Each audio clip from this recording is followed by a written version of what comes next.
코인 왕자입니다. 오늘은 종합적으로 정리를 해보고 새로운 부분이 뭐가 있는지 보겠습니다. 마지막 비장의 무기 확인해 보겠습니다. 자, 비트코인이 장중에 올라갔다고 우아할 필요 없죠. 오늘 시가부터 보게 되면 국내는 0.7%밖에 못 갔어요. 해외 뭐 1% 올라갔다고 해도 비트코인은 지금 단기적으로 죽은 상태입니다. 분봉에서 놓고 보게 되면 240분봉상에서 물량이 발생한 이후에 시가 이후로 넘어간 적이 단 한 번도 없습니다. 일단 이게 문제가 되는 거예요.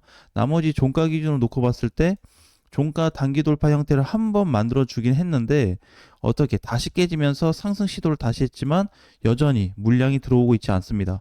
그러면 이제 비트코인은 상방에 대한 부분이 없어졌다.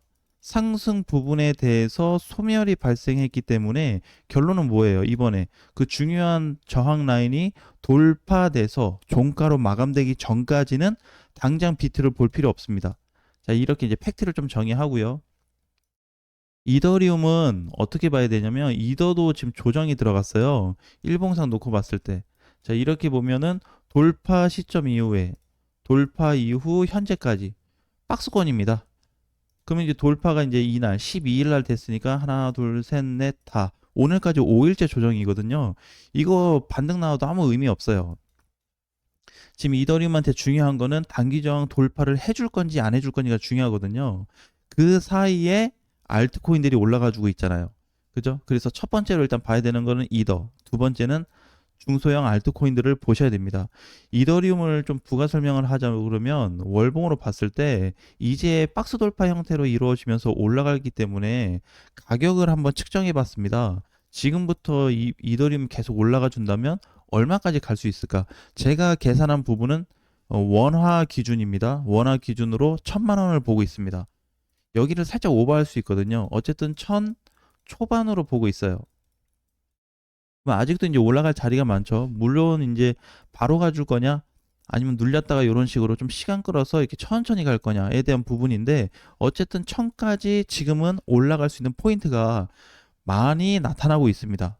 굉장히 강해졌어요. 왜냐면 기존에 뚫어준 저항 자리가 총 3군데가 있다 보니까 그 돌파 이후에 지금 이제 위에가 없거든요.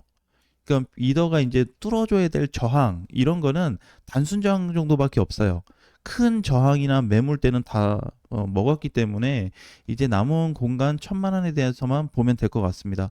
그러면 이제 이게 이제 비장의 수가 아니고 마지막 우리가 기대할 수 있는 거는 뭐냐면 중소형 알트코인들입니다. 자, 중소형 시총이 많이 떨어졌어요. 이번에 코인들이 많이 밀리다 보니까 시총이 많이 약해져서 중소형 코인과 그 다음에 상승 못한 대형 코인이 있거든요. 이렇게 세 개를 묶어서 보셔야 됩니다. 마지막 희망이에요. 왜냐면 지금 지수 자체가 강세가 나올 수 있는 코인들이 이쪽밖에 없거든요. 이쪽. 그러면 이제 뭐 대형 코인들, XRP나 이런 거는 그냥 무조건 못 가냐. 그게 아니라 XRP나 뭐 솔라나 대형 코인들도 비트코인에 대한 일정 구간에 대한 돌파가 성립이 돼버리면 같이 갈 겁니다. 그러니까 결국에 비트가 이거를 만들어주지 못하면 일부 이더리움을 제외한 대형 코인들은 힘들 거라는 얘기예요. 그러니까 여기가 뚫리면, 비트가 뚫리면 그때 가서 뭐 시총 높은 대형 코인들도 같이 보자. 좋게. 대신에 뚫리기 전에는 조금 방어적으로 보자. 그런 얘기입니다. 근데 이제 왜 지금 얘네는 방어적으로 보고 중소형 코인들로 치자면 체인링크도 사실 해당이 되거든요. 많이 올라가고 있습니다. 이더리움 시세 때문에 반영이 돼서 2만 원 돌파가 되었고 그 이후에 지금 3만 5천 원까지 올라오게 됐는데 아직 큰 시세로 가고 있진 않아요. 네, 만약에 이런 식으로 해서 계속 올라가게 된다 그러면 체인링크도 한 5만 원 선까지 올라갈 수 있는 상승 라인이 나오겠죠. 근데 중요한 거는 지금 체인링크 바닥 구간에서 보면은 많이 갔어요. 자, 단기 바닥이 이제 23년도잖아요. 여기부터 현재가를 계산하게 되면 400% 올라간 상태거든요. 근데 대형 코인은 이제 체인링크는 어중간하게 올라갔어요. 엄청 많이도 아니고 적게도 아니고 한 센터급으로 올라간 케이스. 근데 대부분의 알트코인들은 이 정도에 있잖아요. 가격이. 자, 그러니까 지금 모양 상태나 상승폭이나 지수 개념으로 적용을 해서 검토한다 그러면 잘 가고 있는 얘보다 못 간 중소형 지수가 강세 줄 가능성이 높다는 거예요. 왜? 이쪽만 못 갔어요, 지금. 저쪽만 못 갔거든요. 마지막 남았습니다. 내가 만약에 뭐 비트코인도 놓치고 이더리움, 뭐 XRP도 놓치고 뭐 솔라나 체인링크 다 놓쳤다. 그러면 이제 나머지 뭐 네, 중소형 코인들을 무조건 관심 있게 보셔야 돼요. 예를 들어서 뭐 아비트럼이다 그러면 아비트럼이 일봉상으로 보면 많이 올라간 것 같지만 월봉에서 놓고 보면 이제 반등 주고 있거든요. 그렇죠? 이런 케이스. 수위도 마찬가지. 네, 수위도 아까 전에 봤었던 체인링크처럼 어느 정도 올라갔거든요. 세이 모간 케이스거든요. 이제 이렇게 이제 바닥에서 이제 반등 보이는 코인들이 있어요. 이제 이런 코인들을 관심 있게 보셔야 됩니다. 온도 파이낸스도 마찬가지인 거고 그 다음에 레이는 이번에 생겼고 아발도 사실 길게 보면 못 갔거든요. 그죠?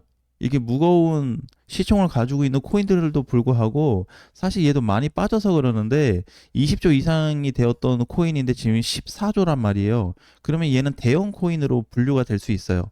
상승 못한 대형 코인. 그럼 조정받고 다시 간다 이렇게 봐야 되거든요. 월봉으로 태어났을 때 기준으로 놓고 보게 된다면 현재 자리에서 이렇게 바닥을 찍고 23년도 12월에 돌파 나오고 나서 한 번도 붕괴된 적이 없잖아요. 그럼 하단에 왔을 때 진입하면 되거든요. 진입하고 나서 상단까지 공략한다면 아발란체 같은 케이스도 5, 6만 원 정도는 바라보고 일단 가볼 수 있다는 겁니다. 그래서 이런 코인들이 지금 굉장히 많아요. 그 다음에 이제 시총이 낮은 코인들. 주피터는 일반 알트코인이기 때문에 월봉상 보게 되면 이게 현저히 못 갔거든요. 근데 차트가 좀 부족하죠. 뭐 예를 들어서 아이오타 이렇게 길게 보면 아직도 바닥입니다. 그러니까 이런 거를 얘기하는 거예요. 잘 간 코인들보다 못 간 코인들. 그럼 못 간 코인들은 못 간 이유가 있을 거 아니냐. 맞아요. 못 간 이유가 있어요. 왜? 그쪽만 못 갔어요. 예를 들어서 이렇게 있으면 1번, 2번, 3번, 4번, 5번이 있다고 가정했을 때 1, 2, 3, 4는 다 한 번씩 움직임이 나오고 있습니다. 코인으로 따지면은 이런 시세가 나오고 있어요. 근데 이상하게 유독 5번만 못 가고 있는 거예요. 순번 자체가 아직 오지 않았다고 보고 있는 겁니다. 저는. 그래서 얘네가 사이클이 돌고 나서 어느 정도 단기 고점에서 쉬고 있을 때 그때 알트코인들이 돌 수 있는 마지막 무기라고 보고 있습니다. 이제 여기까지도 놓쳐버리면 더 이상 할 수 있는 게 없어요. 그러니까 이제 이렇게 되거든요. 중소형 코인들을 지금 다 놓쳤다. 다 놓치고 다 올라갔는데 그럼 결국에 체인링크처럼 이런 위치에서 살 거냐예요. 일단 잘 가고 나서 살 건가요? 이게 못 갔을 때 한번 공략해 볼 수 있지 않을까요? 근데 이제 이런 거 있잖아요. 못 간 코인들에 대해서 왜 무조건 올라간다고 보고 있냐? 한 사이클이기 때문에 코인 시장은 분류가 되지 않아요. 분류가 유일하게 되는 게 뭐냐면 수급, 그 다음에 회전 상태만 별도로 움직입니다. 결국에 다 가는데 누가 먼저 가고 누가 중간에 가고 누가 늦게 가고 이런 식은 나타나는데 그런 거에 대한 좀 차이는 발생해요. 대신에 모든 코인들에 대한 기준점을 놓고 본다 그러면 상승이 나오고 있는 시장에서 아무리 꼴찌가 있다고 해도 얘가 여기에서 멈추지 않는다는 거예요. 결국에 똑같은 시세를 준다는 겁니다. 그러니까 얘는 100% 갔는데 얘는 뭐 60%밖에 못 가더라도 어쨌든 이러한 시세가 나타나게끔 다 있다는 거예요. 코인 시장은 한 사이클이기 때문에 그거를 기억하셔야 됩니다. 테마성으로 분류가 돼 있든 이벤트적으로 나눠져 있든 상관이 없어요. 뭐 AI면 AI만 가냐? 지금 AI만 가나요? 아니면 중국 코인들만 가나요? 아니에요. 다 짬뽕이 돼 있어요. 근데 이제 모간 코인들은 이제 이러한 부분 때문에 속도감에 대해서 차이가 날 수 있는 거는 어느 정도 우리가 받아들여야 됩니다. 네, 그러니까 이제 이런 거랑 똑같은 건데 결국 비트코인이 지금 고점에 오고 나서 왜 알트코인들이 움직이냐 이거예요. 그러니까 이제 이 당시에도 마찬가지였죠. 비트코인 최고점이 찍어준 8천만 원 라인으로 가기 전에 여기에서 이미 알트코인들이 반응하기 시작했거든요. 알트가 여기서부터 움직이지 않았어요. 비트가 이렇게 왕창 뜨고 나서 위에서 반응하기 시작했다는 거예요. 그거를 지금도 똑같이 병행해 줄 거라는 얘기입니다. 그래서 아무것도 진입 못하고 추가 매수도 못하고 신규도 못하신 분들은 이번 기회를 꼭 활용하셔서 안전하게 대응하셨으면 좋겠습니다.